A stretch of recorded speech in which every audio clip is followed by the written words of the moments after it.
बड़े दर्द और बड़ी तकलीफ की बात है कि आज हमारी उम्मत मुस्लिमा के अक्सर नौजवान अपनी जवानी में इश्क मजाजी उनको जो हो जाता है वो इश्क मजाजी को अपनी पूरी दुनिया समझ बैठते हैं और अपनी जवानी को पूरी बर्बाद कर देते हैं। उनकी जवानी में अल्लाह का कोई तसव्वुर नहीं होता। आज होना तो ये चाहिए था कि जवानी में अल्लाह की रजा पे काम करें, लेकिन आज हमारी जवानियों को बेकार की चीजों में, ये बेहुदा चीजों में, बेकार की रस्म रिवाज में आज हमारी पूरी जवानी को सर्व कर रहे हैं।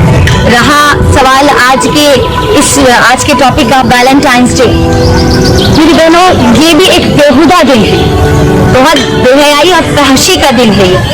अगर हम देखें कि ये वैलेंटाइंस डे का हमसे क्या ताल्लुक, सबसे पहली चीज तो हमको ये बात समझ लेने की जरूरत है, अपने दिमागों में रख लेने की जरूरत है कि वैलेंटाइंस डे का ना हमारी तहजीब, ना हमारे तमद्दुन, ना हमारे अखलाकियात और ना ही हमारे दीन से इसका कोई ताल्लुक, इसका हमारे से कोई ताल्लुक है ही नहीं।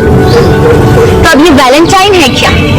जब वैलेंटाइन के बारे में अगर हम मुताला करते हैं तो पता चलता है उसके बारे में तीन चीजें मालूम होती है। सबसे पहली चीज तो वैलेंटाइन ये एक पादरी था, ठीक है। दूसरी चीज, ये जो वैलेंटाइन डे जो मनाया जाता है, वैलेंटाइन डे का ताल्लुक मेरी और आपकी तहजीब से नहीं है, बल्कि ये खदीम रूमी तहजीब से इसका ताल्लुक मिलता है।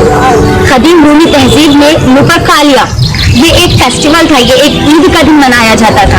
और ये ईद कैसी थी, क्या थी इस दिन? वो ईद के इस दिन क्या होता था, मर्द और औरतें दोनों के बीच में कुरानंदाजी की जाती थी, और जो भी जिस मर्द का नाम जिस औरत से मैच हो गया वो 1 साल तक उसके साथ रहते थे, और 1 साल के बाद अगर उनकी केमिस्ट्री मैचअप हुई तब ही वो लोग शादी करते थे, वरना उसको छोड़ देते। तो अभी जो बेहयाई का जो काम था, बेहयाई का जो दिन था, यही दिन आगे बढ़ते हुए हमारी 21st सेंचुरी में वैलेंटाइंस डे कहना है।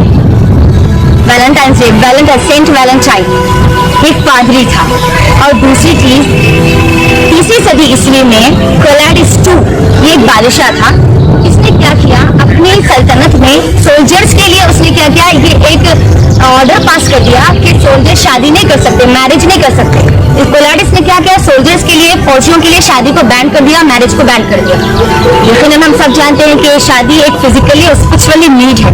तो उस वक्त हुआ क्या, ये जो सेंट वैलेंटाइन था इसने क्या किया, फौजियों की शादी करवाना शुरू कर दी, छुप छुप कर शादियां करवाना शुरू कर दी। और जब इस बादशाह को मालूम हुआ, क्लैडिस को पता चला, उसने क्या किया, वैलेंटाइन को उठाकर जेल में डाल दिया और उसको मौत की सजा सुना दी। अब ये जो वैलेंटाइन थे, सेंट वैलेंटाइन, इसने क्या किया, जब वो जेल में थे तो इनको जेलर की, वहाँ के जो जेलर थे, जेलर की बेटी से प्यार हो गया, मोहब्बत हो गई। अब यहाँ से इनकी कहानी शुरू। और फिर जब उनको मौत की सजा दे दी गई, मौत की सजा से पहले ये जो जेलर की बेटी थी उनको लेटर लिखा करते थे, उनकी बेटी भी इनको लेटर लिखा करती थी। जो आखिरी लेटर था, लास्ट लेटर था, उस लेटर में वैलेंटाइन ने पूरा लेटर लिखने के बाद सेंट वैलेंटाइन ने क्या किया, यूवर वैलेंटाइन लास्ट सिग्नेचर, और ये सिग्नेचर बड़ी मशहूर, ये कार्ड्स बड़े मशहूर। और हुआ क्या, उसको 14 और फरवरी को ही उसको फांसी दी गई। तो लोगों ने क्या समझा, ये दिन मोहब्बत का दिन है, इश्क का दिन है। मेरी बहनों, हमको मालूम होना चाहिए कि ये जो दिन आज पूरे वेस्टर्न कंट्री में जो मनाया जाता है, ये बड़ी बेहयाई का दिन।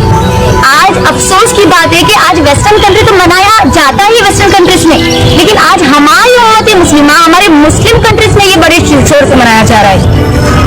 अब गौर तो करो, मैं और आप कौन से कल्चर को ले रहे हैं, किस कल्चर में मैं और आप जा रहे हैं? वो कल्चर जिसमें, वेस्टर्न कल्चर्स में, इन गोरों में फैमिली का कोई सिस्टम नहीं है।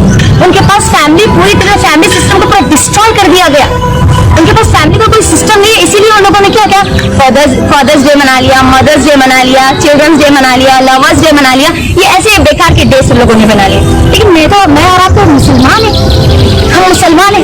इस्लाम मुझको और आपको एक बेहतरीन फैमिली सिस्टम देता है, बेहतरीन, दुनिया का सबसे बेहतरीन फैमिली सिस्टम देता है। आज हमने क्या किया, उनके तरीकों को आज अपनाना शुरू किया। आप गौर करें, आज हम इन गोरों के पीछे जाते हुए, ये वेस्टर्न कल्चर के में अपने आप को मुलाकिस करते हुए आज हम हमारी तहजीब को भूल रहे हैं। आज वेस्टर्न कंट्रीज में औरतों का मकाम, कीमत एक टिश्यू पेपर या एक सिगरेट से ज्यादा नहीं। सिगरेट में जब तक मजा आएगा, जब तक वो चलती रहेगी, उसको इस्तेमाल करता रहेगा, लेकिन जैसे इसके अंदर उसका मजा खत्म हो गया, वो रुक जाएगी, उसको पैरों के नीचे डालकर दबा दिया जाएगा। वही मुकाम है आज वेस्टर्न। लेकिन हम तो मुसलमान और آپ جانتی ہیں عورتوں کو اسلام نے کتنا اونچا مقام دیا. اس دنیا میں سب سے زیادہ عورتوں کو سب سے اونچا مقام اگر کسی مطلب نے دیا تو اسلام نے دیا. لیکن اسلام کیا کہتا ہے؟ غیر محرم مرد اور غیر محرم عورتیں ان کے ریلیشن شپ کو, ان کے رشتے کو حرام قرار دیتا ہے. یعنی ایک غیر محرم مرد ایک غیر محرم عورت سے باتیں کرنا, اس کے ساتھ ریلیشن شپ بنانا, اس کے ساتھ کسی بھی قسم کی کوئی بھی بغیر نکاح کے ریلیشن شپ بنانا, اسلام اس کو حرام قرار دیتا ہے. تو کیا آپ جانتے ہیں یہ حرام کیسے ہے؟ ہم سب جانتے ہیں نا کہ سور حرام ہے نا, سب کو معلوم ہے کہ اللہ نے سور کا گوشت حرام قرار دیا. تو مجھے بتاؤ کیا ہم ایک سور کے ساتھ رہنا, اس کے ساتھ بات کرنا, اس کے ساتھ چیٹنگ کرنا, اس کے ساتھ ڈیٹس پہ جانا, اس کو فلاورز دینا, اس کے ساتھ بیٹھنا کیا پسند کرتی ہے؟ نہیں, واللہ ہم بہت گھن محسوس کرتی ہے, بہت گھن محسوس کرتی ہے. اس کے بارے میں نام بھی لینا ہم پسند نہیں کرتی. تو یاد رکھنا ایک غیر محرم مرد ایک غیر محرم عورت کے لیے بالکل اسی طریقے سے. اور اللہ کے نبی صلی اللہ علیہ وسلم نے ایک غیر محرم مرد کو کیا کہا کہ نبی صلی اللہ علیہ وسلم کیا کہتے ہیں کہ ایک غیر محرم مرد کے لیے بہتر ہے اگر کوئی غیر محرم عورت سے اس کو اگر وہ ٹچ بھی کرے تو یہ بہتر ہے اس کے لیے کہ وہ اپنے سر میں